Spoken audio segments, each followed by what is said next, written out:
Bonjour tout le monde, on se retrouve dans cette nouvelle vidéo sur ma chaîne pour vous parler d'une saga qui me tenait vraiment à cœur.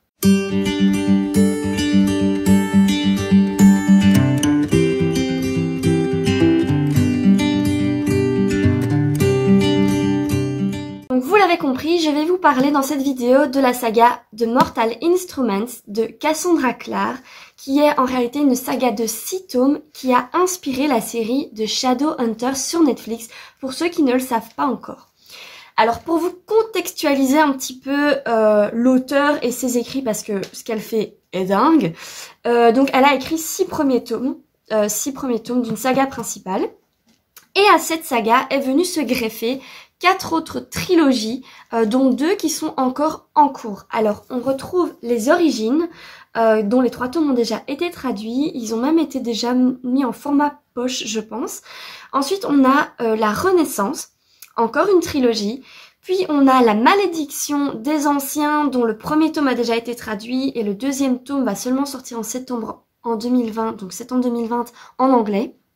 Et puis on a encore une 4e trilogie qui s'appelle The Last Hours, qui n'a pas encore été traduite et dont le premier tome est seulement sorti cette année et s'appelle Chain of Gold, si je ne me trompe pas. Donc voilà, vous voyez, c'est vraiment une auteure de fou, elle arrête pas d'écrire et ce que je vous ai dit là, c'est pas tout. Ensuite, je vais vous résumer un petit peu ce premier tome. Alors oui, je suis en train de commencer cette saga, je n'ai lu que le premier tome des 6 et ensuite 3 x 4, enfin vous avez compris, il y a vraiment beaucoup de livres à lire pour découvrir cet univers et je me lance. Sachez que j'ai vu la série et que ça a vachement impacté mon avis sur ce premier tome. Alors, concernant le résumé, nous allons suivre Clary, qui est une petite rousse de 15 ans, qui va d'ailleurs avoir 16 ans pendant l'histoire.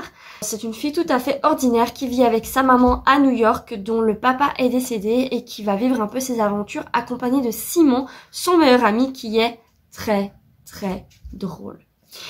Simon et Clary décident d'aller dans une soirée au Pandémonium. Je ne me souviens plus trop du nom de la boîte, c'est pas écrit dans le résumé.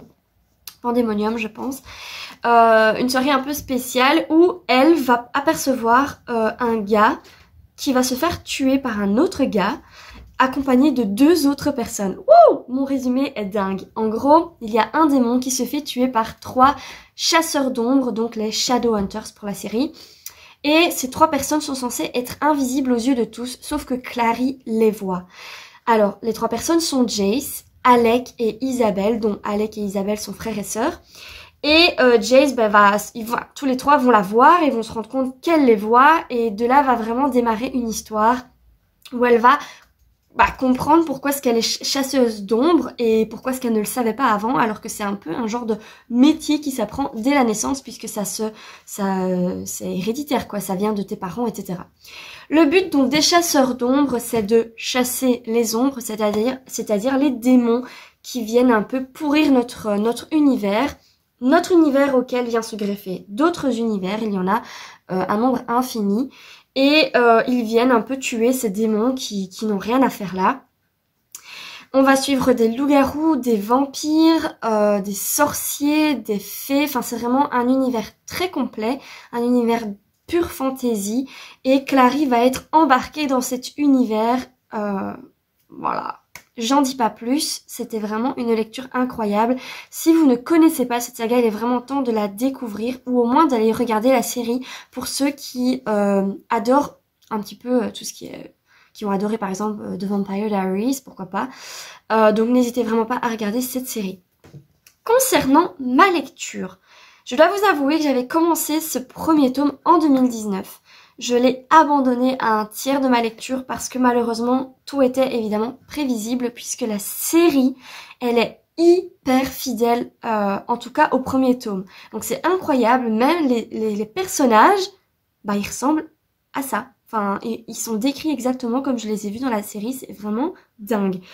Mais malheureusement, je regrette d'avoir vu la série avant d'avoir lu la série, puisque déjà, les personnages, je les imagine comme dans la série. J'ai pas mon imagination qui a travaillé, donc je visualise simplement les personnages comme je les ai vus.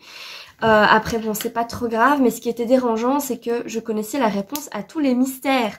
Donc, c'est dit dans le résumé, mais sa maman va être kidnappée. La maman de Clary va disparaître à peine 2 ou 3 jours après qu'elle ait vu les 3 chasseurs d'ombres dans la boîte de nuit. Et de là va vraiment démarrer une recherche de sa maman, recherche de ses propres origines à elle, par rapport à son papa décédé, etc. Mais je savais ce qui était arrivé à sa maman, je savais comment allait finir l'histoire, je savais qui l'avait kidnappée et pourquoi. Enfin, donc voilà, c'est un peu dérangeant quand on connaît le déroulement de l'histoire, on n'a pas envie de continuer puisqu'on sait ce qui va se passer. Mais si je prenais cette histoire sans avoir vu la série, je peux vous assurer qu'elle est incroyable parce que à chaque chapitre, il y a des interrogations et il va falloir attendre presque la fin du roman, évidemment, pour en connaître les réponses, même si au fur et à mesure, on a des indices. Et c'est vraiment la recette parfaite d'un tome qui donne envie de continuer. Pour vous parler un peu plus en profondeur de mon ressenti par rapport à l'univers et aux personnages, comme je vous l'ai déjà dit, les personnages sont vraiment incroyables. Simon était drôle, mais ce qui est aussi dingue, c'est la relation qui les relie les uns aux autres. Donc la relation un peu de haine entre Jace et Simon, parce qu'ils sont un peu jaloux l'un de l'autre. La relation amitié qu'il y a entre Jace et Alec. La relation frère-sœur qu'il y a entre Isabelle et Alec, et puis il y a évidemment la relation entre Jace et Clary, qui est bien plus qu'on ne peut l'imaginer et qui nous choque à la fin du bouquin. Donc c'était vraiment, s'il y a bien une chose que j'adore par-dessus tout dans la fantasy, le fantastique, en tout cas dans le style de roman que je lis, c'est quand les personnages sont pas juste des personnages courageux qui suivent une quête et qui gagnent un jeu ou peu importe. C'est quand il y a des twists, quand il y a des liens croisés en triangle, en étoile entre chacun des personnages. Enfin, je ne sais pas comment exprimer ce que je ressens, mais j'adore quand il y a des liens entre tous les personnages et puis vraiment que ça se mélange, que ça se complique, qu'il y ait la résolution du problème. Enfin voilà, c'est ça et c'est exactement ça qu'il y a dans cette saga, donc c'était juste parfait pour moi. Et par rapport au monde des Shadowhunters, les descriptions étaient vraiment parfaites, dans le sens où elles n'étaient pas trop longues, elles n'étaient pas trop compliquées, elles illustraient vraiment très très bien l'univers dans lequel ils se déplaçaient, dans les rues, que ce soit dans les rues de New York, le soir, dans des hôtels, à un moment donné ils vont dans un hôtel bizarre, bref, dans un hôpital, enfin tous les endroits fréquentés par les personnages sont très bien décrits et c'était vraiment très très bien fait et ça nous plonge en immersion totale dans notre lecture et donc c'est encore de nouveau quelque chose que Cassandra Clare a très très bien fait. Je fais notamment référence à des vidéos YouTube où j'ai entendu des youtubeurs parler du fait que parfois le monde est mal construit, qu'on comprend pas ce qu'ils foutent là, pourquoi. Donc clairement il y a des interrogations, on sait pas pourquoi il y a des démons, voilà c'est comme ça, le monde des Shadowhunters existe, mais il est très très bien construit et on a l'impression qu'en fait quand on lit cette histoire, bah que les Shadowhunters ils sont là quoi, et que nous on fait partie des humains qui ne les voient pas, parce que c'est vraiment incroyable. Donc voilà, ça c'est vraiment mon ressenti par rapport au personnage, par rapport à l'écriture de Cassandra Clare et par rapport à la construction du monde dans lequel se déroule l'histoire. Alors la fin elle est très perturbante puisqu'il y a plein d'éléments qui bam bam bam bam bam, on reçoit des grosses claques d'éléments de réponse, des grosses claques d'action, enfin voilà, on s'ennuie pas du tout dans ce tome. Si moi je me suis ennuyée, c'est vraiment par rapport à une raison personnelle, vu que j'ai vu la série. Donc si vous n'avez encore jamais découvert l'univers des Shadowhunters, lisez d'abord la saga, pour ceux qui aiment lire en tout cas, avant de regarder la série, parce que sinon ça va vraiment vous pourrir la vie.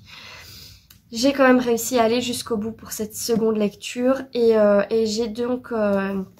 j'ai le second tome qui est juste ici. J'ai le second tome qui m'attend dans ma bibliothèque et donc je ne le lirai pas tout de suite, mais c'est prévu que je le lise cette année et j'espère trouver le reste de la série en papier évidemment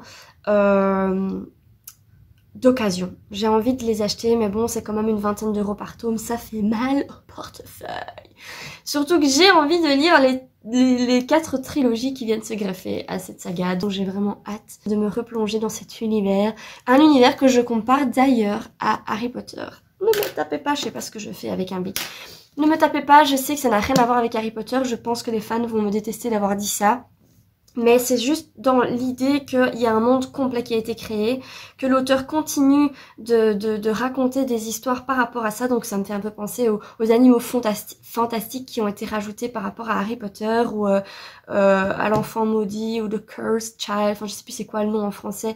La pièce de théâtre aussi qui a été écrite par la suite. Donc toutes ces trilogies qui viennent se greffer à la saga principale et tout ce monde qui a été qui fait vraiment penser à l'imagination de J.K. Rowling, bah voilà, en gros, je sais pas si j'ai terminé ma phrase, bref. Donc, n'hésitez pas à me mettre un petit pouce si vous avez aimé ma vidéo et à me laisser un petit commentaire. Et donc, on se retrouve la fois prochaine, c'est-à-dire dimanche prochain, 13h30, pour une nouvelle vidéo.